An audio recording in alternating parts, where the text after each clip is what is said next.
If you own a home and you're planning on leaving it to your children, please be aware that you are sitting on a potential tax bomb that can blow up their inheritance. So many people screw up their kids' inheritance by subjecting them to hundreds of thousands of dollars in additional taxes through estate tax, gift tax, and even capital gains tax. You guys give up or you're thirsty for more? But what if I told you that there was a way to pass down wealth to your children without them having to pay a single penny in taxes? Well, believe it or not, there are ways to take all the equity that you have built up in your home or even your rental properties and pass it down to your kids tax-free. And today I'm going to show you how to actually accomplish this as a licensed CPA that tax plans every day at mycpacoach.com. So let's jump right in. Okay, so let's start with how people actually mess this up and trigger taxes in the first place. Naturally, as people get older, they start thinking about transferring wealth to their children or other relatives, and property is one of those things that always comes up.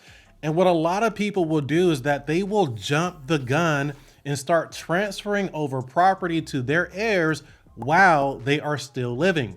And there are certainly reasons why someone might actually do this. Maybe they want to avoid probate upon passing, or maybe their children need those assets sooner rather than later. But regardless, when you transfer property to your heirs while you are still alive, you are creating a bigger tax bill for them to have to worry about later. It creates a basis issue, which can be avoided when you fully understand how it works. So let's break this down. In very simple terms, your basis in your property is simply what you paid for, plus any big improvements you made to the property. For example, let's say you bought a home for $100,000 and 30 years later, it is somehow worth $1.1 million. Well, as long as you don't sell the property, you would never pay tax on that $1 million of equity that you have built up in that home. But let's say you transfer the property to your child while you are still alive. Well, the problem with that is that they will inherit your $100,000 basis, which means if they turned around and sold that property as soon as they got it, they would instantly have to pay tax on a $1 million capital gain. This is called carryover basis. When you transfer property to your kids while you are still alive, they take on your basis, not the fair market value of the home or what the home is worth. But fortunately, there is a way to avoid this entire setup and transfer properties to them where their basis is what the home is worth or the fair market value. So in the same exact example, imagine them getting the same property worth $1.1 million, and that amount being their basis, resulting in them owing zero capital gains tax when they turn around and sell the property for the same amount. So how is this possible? Well, in short, we don't want our kids to get our carryover basis. We want them to get something called step-up basis, which in very simple terms mean that their basis will step up to the fair market value of the property when they inherit it instead of our basis in the property. Step-up basis is basically a cheat code to passing down wealth to your kids. So let's talk about how exactly it works. So under current law, when you pass away and leave your property to your heirs through your estate, the IRS steps up the cost basis from what you paid to what the house is actually worth on the day you died. It effectively wipes out all of the appreciation that happened during your entire lifetime for tax purposes. So when we go back to our original example, the $100,000 that we paid for our property is completely irrelevant now when our kids inherit our property under the step-up basis rules. Even if you owned a rental property and depreciated your basis down to zero, it still would not matter. Your kids would avoid depreciation recapture completely by simply inheriting your property when you pass. Step-up basis only looks at what the property is worth when they inherit it, which in this example is $1.1 million. So they would receive $1 million asset and the IRS would receive nothing, single-handedly saving them around $200,000 in taxes in this example. And all of this is 100% legal under Section 1014 of the Internal Revenue Code. But what about estate tax? Step-up basis eliminates capital gains tax for our kids, but it does not quite eliminate estate tax. But here's what a lot of people do not realize when it comes to estate tax. Almost no one pays it, at least federally anyway.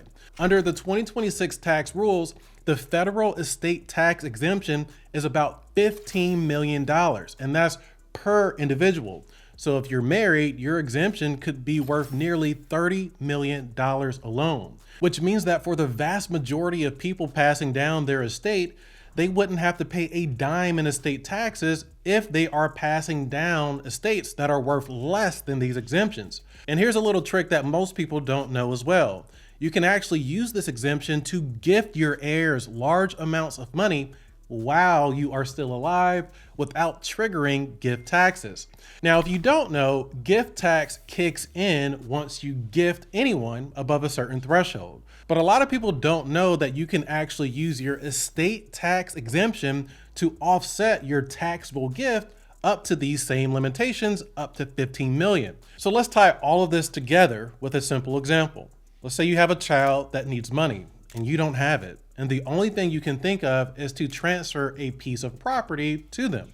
Well, to avoid capital gains issues, we now know that transferring the property to them may not be a good idea long term. It would be much better if they inherit your property when you pass so they can get your step-up basis.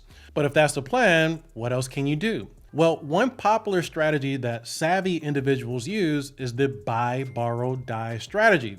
In short, since we have all this equity in our property, instead of transferring it or selling it and paying higher rates of taxes, we can just borrow against this equity to get cash when we need it, with a cash out refinance or with a HELOC, for example. And the reason why people do this is because loan proceeds are not considered to be taxable income. And you can borrow the exact amount that you need without having to worry about taxes. For example, let's say you borrow $200,000 against your equity to help your child with perhaps a down payment on a property that they're looking at. Well, not only would that $200,000 amount avoid capital gains tax, but you could also avoid the gift tax as well by using some of your $15 million estate tax exemption as a credit on the amount above the gift tax exclusion. And that's just an example, but you can accomplish so much with this setup. Your child could get the support that they need. You could avoid gift tax by using your estate tax exemption as a credit.